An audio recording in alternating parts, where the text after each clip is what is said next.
오늘 읽은 이 18장의 비유의 말씀은 17장 후반부의 마지막 때 말씀 다음에 놓여져 있어요. 원래 성경이 장절이 없었거든요.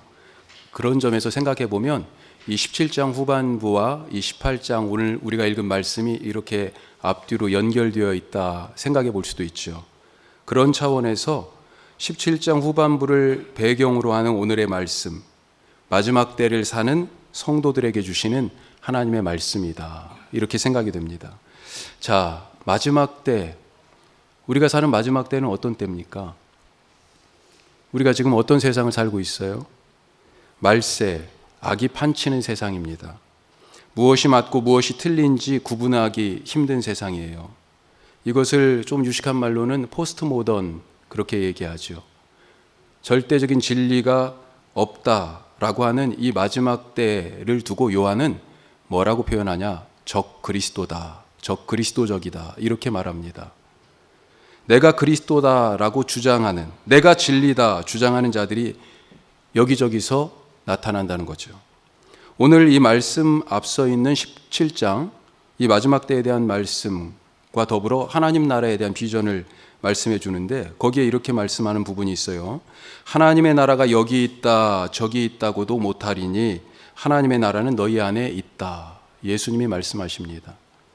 사람들은 진리가 여기 있다, 행복이 여기 있다, 이것이 진짜 인생이다 서로 선전하고 주장하지만, 그래서 이렇게 살아야 한다, 그렇게 서로 안내자가 되어서 자신 있게 안내하기를 원하지만, 그래서 사람들이 그것을 들으면서 어떤 게 진짜고 어떤 게 바른 길인지, 사실은 진리가 어디 있는지 헷갈려하고 헤맵니다. 실상은, 진리는, 하나님의 나라는 어디에 있다고요? 이미 너희 속에, 우리 속에 있는데 말입니다. 거짓이 진리를 주장하니 악한 세상입니다. 자, 진리를 모르면서도 또 진리를 듣고도 거부하는 이 악이 판치는 마지막 때는 어떤 특징을 갖고 있냐? 힘이 지배하는 세상이에요. 성전의 권력을 장악하고 있던 대제사장을 비롯한 그 일당들이 예수님을 죽이기까지 하지 않았습니까? 그 힘으로. 빌라도도 군중의 힘을 뒤에 업은 이 성전 권력을 쥐고 있던 유대인들의 요구를 들어줄 수밖에 없었어요. 복음서를 누가복음, 마태복음, 요한복음 이렇게 다 같이 통틀어서 비교하면서 살펴보면 빌라도가 3번이나 예수님에게 혐의가 없다, 사실은 그렇게 확신한 것 같아요. 풀어주려고 했습니다. 하지만 결국은 손을 씻으면서 나는 이 사람의 죽음에 대하여 아무 상관없어, 그렇게 결정하지 않습니까? 성전 권력의 힘이 그 정도였어요. 로마 총독까지도 그 힘에 어떻게 보면 한 발 물러선 거잖아요. 힘으로 지배하고 힘으로 문제를 풀고 힘으로 자기 자리를 지키고 욕망을 채우려는 것, 이것이 마지막 때의 특징이다 하는 것입니다. 요즘 말로 얘기하면 갑질이죠. 갑질. 힘이 돈이나 자리에 있으니까, 돈 가진 사람이 힘 있고 자리 높은 사람이 힘이 있으니, 힘이 거기에 있으니까 돈으로 갑질하고 자리로 갑질합니다. 숱한 갑질의 이야기가 뭐 이제는 예를 들 것도 없어요. 너무 넘쳐가지고. 그렇죠? 요즘 그 중에서 요즘 단연코 으뜸되는 갑질은 일본이죠. 한국 많이 컸다, 이렇게 생각하는 것 같습니다. 그 사람들은 과거의 범죄를 부정하여 덮고 반성과 사죄를 거부하며 힘으로 한번 눌러보겠다고 급소를 쳤어요. 우리 이런 세상이 우리가 사는 마지막 세상입니다. 어떻게 살아야 하겠습니까? 성도로서 어떤 결정과 어떤 길을 걸어가야 되겠습니까? 3가지로 우리가 말씀을 나누려고 하는데, 첫 번째로 오늘 말씀을 보니까 기도하라, 그렇게 말씀하십니다. 이 악한 세상, 힘 있는 자가 주인인 세상은 그 성격이 어떻습니까? 불의합니다. 불의해요. 정의롭지 못합니다. 오늘 말씀에서는 이것을 원한이라고 표현하고 있어요. 과부에게 원한이 생겼습니다. 원한이 생겼다는 이 원래 말뜻은 정의가 없다라는 뜻입니다. 정의가 없다. 의롭지 못해요. 세상이 불의합니다. 이런 불의한 세상, 범죄를 인정하지 않고 도리어 뻔뻔하게 힘으로 그것을 눌러 진실을 가리고 사실을 덮으려고 하는 이 세상을 예수님은 뭐라고 지금 비유해서 말씀하냐면 불의한 재판관이다, 이렇게 말씀하시죠. 오늘 말씀 4절에 보면 이 불의한 재판관이 자기를 어떻게 생각하는지 나와 있습니다. 자, 4절 한번 보십시오. 과부가 간청해도 그 원한을 풀어달라고 그렇게 부탁해도 그가 얼마 동안 듣지 아니하다가 후에 속으로 생각하되, 자, 어떻게 자기를 이 불의한 재판관이 자기를 생각하는지 같이 읽습니다. 내가 하나님을 두려워하지 않고 사람을 무시하나. 이런 사람이에요. 이런 사람. 하나님을 두려워하지 않고 사람을 무시하는 사람. 세상이 이런 거죠. 세상에 속한 사람들이 이렇습니다. 자기가 가진 힘을 숭배하는 우상 숭배적 태도를 가지고 있어요. 힘이 최고니 두려울 게 없는 거죠. 하나님이 안 무섭습니다. 사람들이 다 아래로 보이는 거잖아요. 하나님을 두려워하지 않고 이웃을 무시합니다. 그런데 그가 문제는 힘을 가지고 있다는 거예요. 그가 재판관이에요. 재판관 무엇입니까? 맞고 틀림, 옳고 그름, 해야 할 것과 하지 말아야 할 것을 결정하는 사람이에요. 재판관인데 그런데 뭐라고 돼 있어요? 불의하다, 이렇게 돼 있습니다. 재판관이라는 말과 불의하다는 말이 어떻게 함께 쓸 수 있습니까? 예?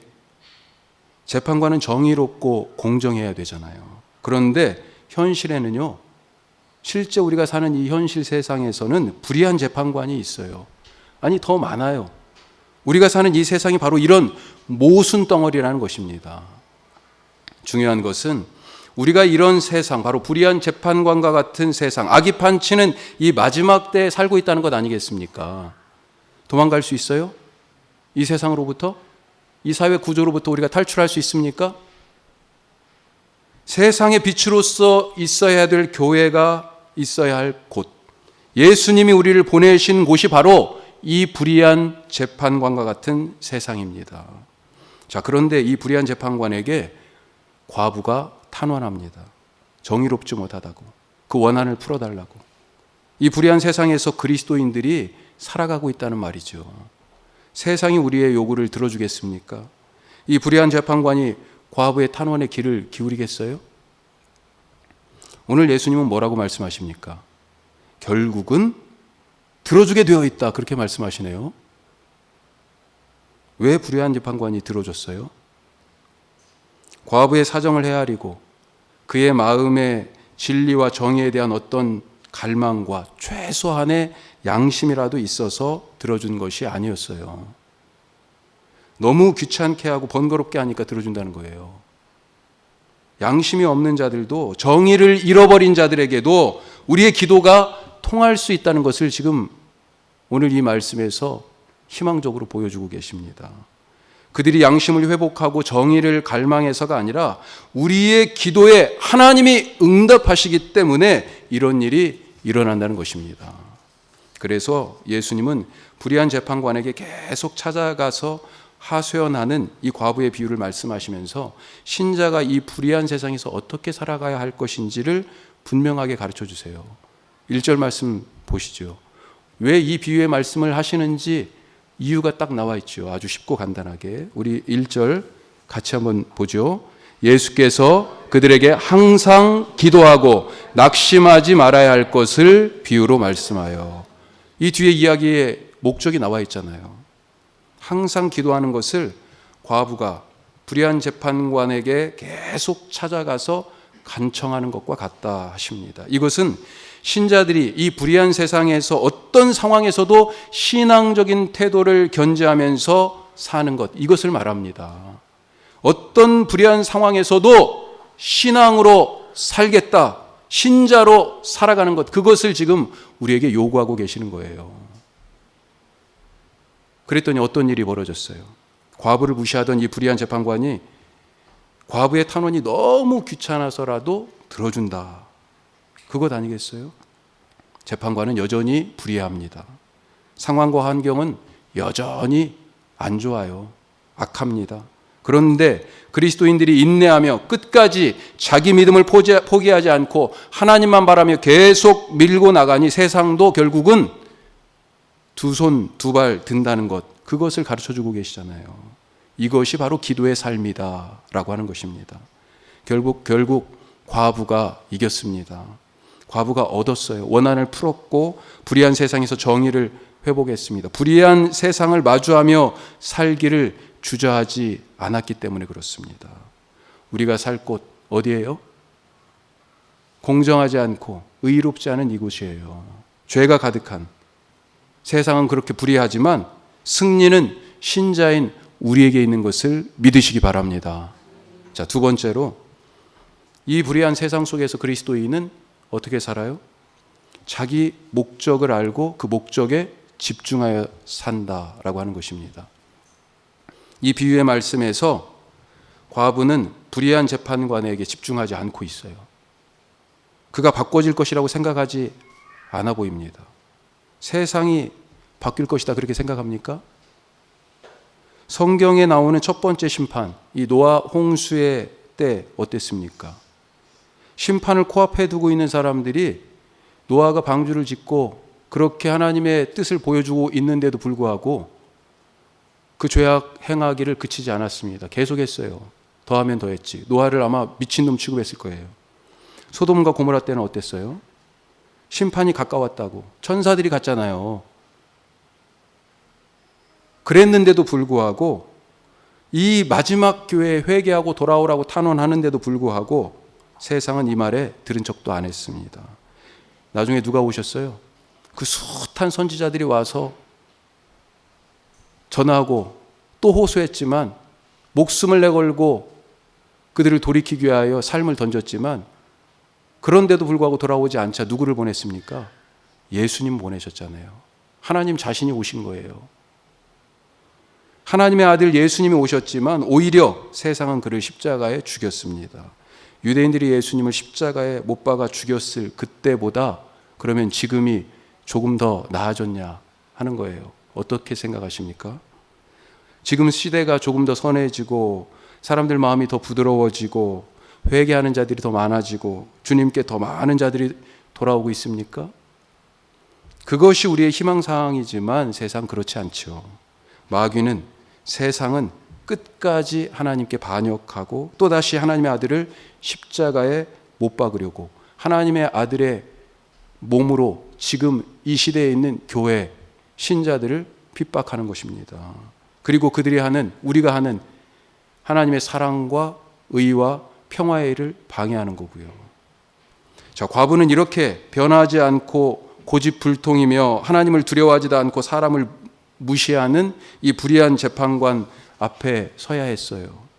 그런데 이 과부가 이 재판관 앞에 서서 재판관에게 집중한 것이 아닌 것처럼 보인다는 거죠. 과부는 자기의 소원, 뭐예요?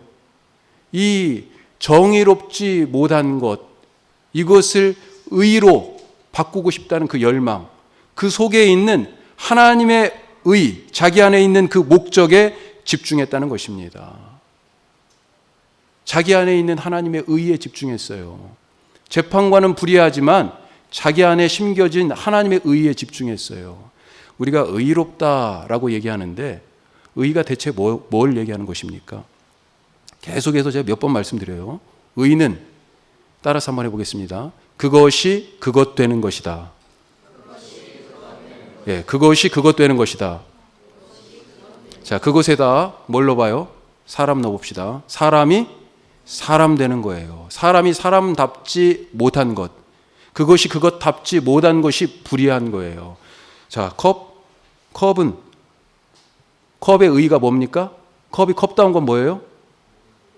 그렇죠. 물을 담아야 되는 거죠. 물을 담아야 이게 컵이 의로운 것입니다. 있어야 할 곳에 있는 것이 의예요. 해야 할 것을 하는 것이 의입니다. 그런데 있어야 될 곳에 있지 않은 것, 이게 어떤 상태였어요? 사실 창조 이전의 상태였죠. 창조 이전의 상태가 어떤 모습이었어요? 땅이 혼돈하고 공허하고 흑암이 깊음 위에 있는, 그것이 그것답지 못한 아무런 존재가 없는, 그리고 모든 존재가 감추어지는 모든 것이 뒤죽박죽인 그곳에 하나님이 있어야 할 것을 있어야 할 곳에, 그것을 있어야 할 곳에 각각 두신 게 바로 창조의 일들이잖아요. 그것을 그것답게 만드신 것이 바로 창조잖아요.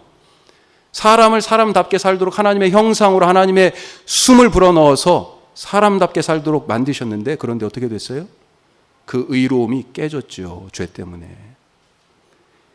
우리 안에 있는 하나님이 심겨주신 이 의, 사람이 사람답게 살아가야 하는, 있어야 할 곳에서 있고 해야 할 것을 하는 그 의에 집중해서 살아가는 분들이 되실 수 있기를 간절히 바랍니다.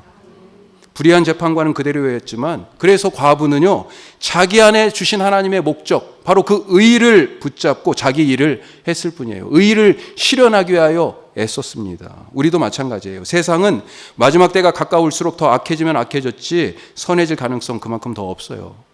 사탄은 자기 일을 더 열심히 할 겁니다.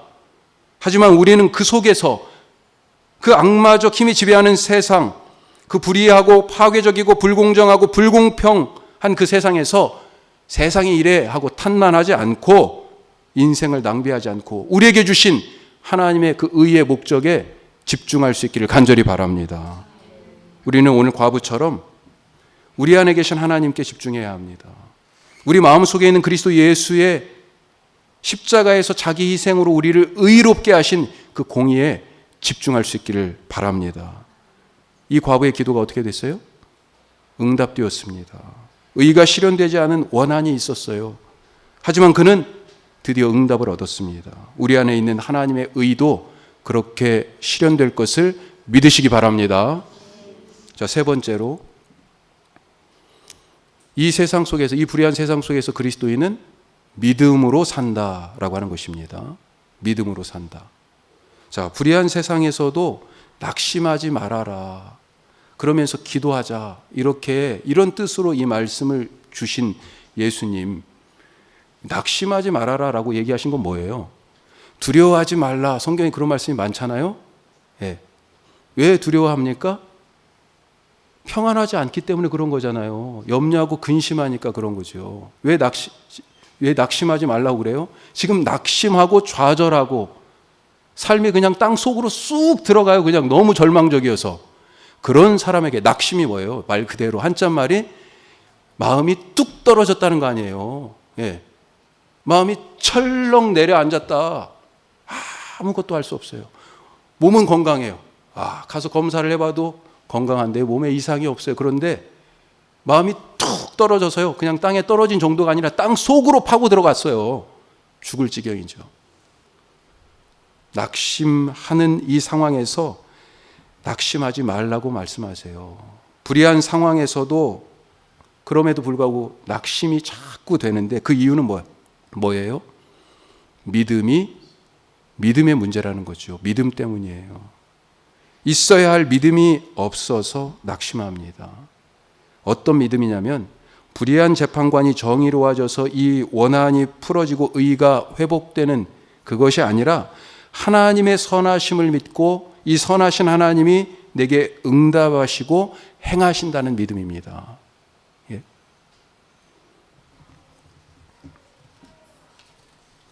낙심해서 기도하기를 멈추는 것은 선하신 하나님이 들어주신다는 확신이 부족하기 때문입니다. 그래서 기도하다가 쉬는 거죠. 야, 내가 할 만큼 기도했어. 가끔 그렇게 말씀하시는 분 계세요. 제가 정말 목사님 너무 열심히 기도했거든요. 그런데 왜 하나님 안 들어주시는 거죠? 왜 그 문제가 안 풀어지는 거죠? 왜 계속 제자리인 것 같죠? 아니, 오히려 뒤로 가는 것 같아요. 할 만큼 했다고 생각하고 스스로 포기합니다. 하나님도 어쩔 수 없나 보다 여기기도 하고요. 하지만 성경이 이렇게 말해요. 갈라디아서에서 바울이 이런 말씀을 합니다. 우리가 선을 행하되 낙심하지 말지니 포기하지 아니하면 때가 이름에 거두리라. 선을 행하되 낙심하지 말지니. 사랑하다가 낙심하지 마시고요. 평화를 위해 일하다가 낙심하지 마시고요. 의를 세우기 위하여 헌신하다가 낙심하지 마시기 바랍니다. 상대를 이해하려다가 낙심하지 마세요. 저 사람 이만큼 이해했는데 아휴, 또 그래. 그 다음에 또 이만큼 이해했는데 또 그래. 아이, 이제는 안 해. 이해 안 해. 낙심하지 마시기 바랍니다. 계속. 항상 기도하고 낙심하지 말도록 하기 위하여 이 말씀 주신 거잖아요. 한 번 기도하고가 아니고요. 항상. 과부는 낙심하지 않았습니다. 거절당했고 무시당했지만 하나님을 두려워하지도 않고 사람들을 무시하는 이 교만한 재판관 때문에 그럼에도 불구하고 낙심하지 않았습니다. 하나님의 선하심을 믿었기 때문에 기도했고 결국 그 원한을 풀었습니다. 세상의 불의한 재판관도 이러할진데 하나님은 어떠신가? 예수님이 우리에게 묻습니다. 밤낮 부르짖는 택하신 자들의 원한을 하늘 아버지께서 풀어주시지 않겠는가? 자기 자녀들의 기도에 응답하지 않고 오래도록 그 기도를 저기 뒤로 묵혀두는 그런 분 아니시다라고 하는 것입니다. 그러시면서 무슨 말씀하세요? 8절 말씀 보십시오. 우리가 8절까지 말씀 읽었는데, 그렇게 하늘 아버지가 기도하는 너희에게 속히 그 원한을 풀어주시리라, 그렇게 말씀해요. 자, 중간 이후에 그러나 같이 읽습니다. 그러나 인자가 올 때 세상에서 믿음을 보겠느냐? 그런데 인자가, 예수님이 다시 오실 그때 세상에서 그런 믿음을 볼 수 있을까? 불의한 재판관도 과부의 간청을 귀찮아서라도 들어주는데 하늘의 하나님, 우리의 아버지 당연히 들어주신다는 거죠. 문제는 그 믿음, 그 선하신 하나님을 의지하고 기도하는, 계속해서 기도하는 그 믿음이 우리에게 없다라고 하는 것 아니겠어요? 지금 세상에 살면서 정말 믿음 지키기 힘듭니다. 그러면서 세상이 불의하다고 탓하며 때로는 적당히 타협하고 자기의 결정을 합리화하며 기도를 멈추는 그런 삶, 그럴 수밖에 없잖아요 라고 얘기하는 우리의 모습, 혹시 우리의 삶에서 그런 모습이 있는 것 아닙니까? 이 말씀을 우리 마치면서 요셉 한번 생각해 보죠. 성경의 요셉. 요셉이 참 어려운 삶을 살았잖아요. 꼬이고 인생 이렇게 꼬이는 사람 없어요. 예?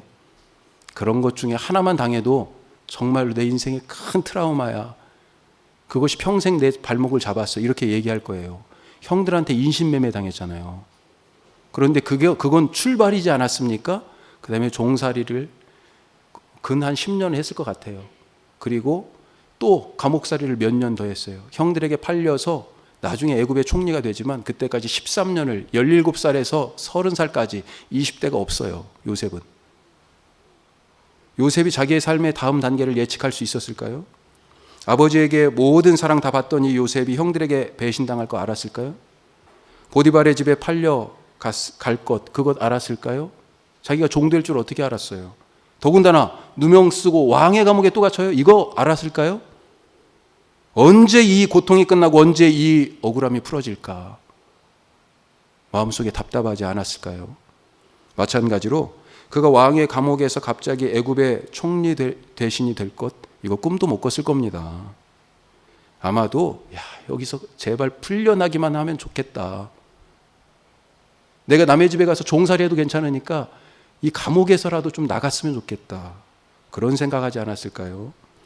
언제 이 지긋지긋한 터널을 탈출하고 나와서 쏟아지는 햇볕을 맞으면서 마음대로 한번 뛰어볼까? 그런 희망이, 그런 소망을 가졌을 것입니다. 하여튼 분명한 것은 이런 삶의 지난한 과정 속에서 요셉이 인내했다는 것입니다. 그 모든 환경들이 어땠어요? 불의했습니다. 불의한 세상에서 사는 신자의 태도인 그 믿음을 이 요셉이 잃지 않고 있었다라고 하는 것을 보여주고 있어요. 자기 앞에 아무런 희망이 보이지 않고 갈수록 태산인 자기 처지를 생각할 때 낙심하고 믿음을 잃고 하나님을 버리고 이제는 내 마음대로 살 거야, 내가 결정하며 살 거야 라고 자기 삶을 주장할 수 있었겠지만 요셉은 끝까지 믿음을 잃지 않고 하나님을 의지했다는 것 아니에요. 불의한 현실 속에서 하나님을 붙잡았습니다. 그래서 그의 삶에는 결국 응답이 있었어요. 그 응답이 뭐예요? 감옥에 있다가 그냥 총리가 됐다는 것이, 이게 신분이 상승했다, 이게 응답이 아니에요. 총리가 돼서 뭐 했습니까? 사람들을 살렸잖아요. 사람들을 살렸잖아요. 곧 있을 그 위험과 어려움 속에서 이집트에 있는 사람들뿐만 아니라 그 주변에 있는 모든 사람들을 살렸잖아요. 오늘 이 말씀 왜 주셨습니까? 왜 예수님이 제자들에게 오늘 이 말씀 하셨다고 돼 있어요? 우리 1절에 아까 읽었잖아요. 같이 다시. 뭐라고 돼 있습니까? 항상 기도하고 낙심하지 말도록, 제자들을 격려하기 위해서 기도하실 수 있기를 바랍니다. 항상 기도하기를 원하시잖아요. 가끔 그런 생각이 들어요. 우리 처음 교회를 시작할 때 여기 아무것도 없고 바닥에서 돗자리 깔고 예배 드리고 월, 수, 금 저녁 3일 나와가지고 아무것도 없을 때 그냥 제 기타 소리 하나 가지고 같이 뜨겁게 기도할 그때, 과연 그런데 지금 우리가 그렇게 기도하고 있는가? 1년 되니까 교회 제 정도 이 정도면 됐고, 교회 뭐 예배 드리는 우리 뭐 숫자도 이 정도면 됐고, 지금 그렇게 생각하실까요? 혹시? 제가 여러분들에게 새벽에 나오세요 막 이런 부담을 주고 싶어서 이런 말씀 드리는 게 아니에요. 우리의 삶에서 늘 하나님의 의, 우리 안에 심겨진 생명 구원의 그 하나님의 의의 목적을 품고 낙심하지 말고 믿음 가지고 하나님께 쉬지 않고 기도해서 이 악마적 힘이 지배하는 마지막 때에 하나님의 의를, 하나님의 사랑과 평화와 정의를 펼쳐나가는 그런 함께하는 성도들 되시기를 주님의 이름으로 축복합니다. 기도드리겠습니다.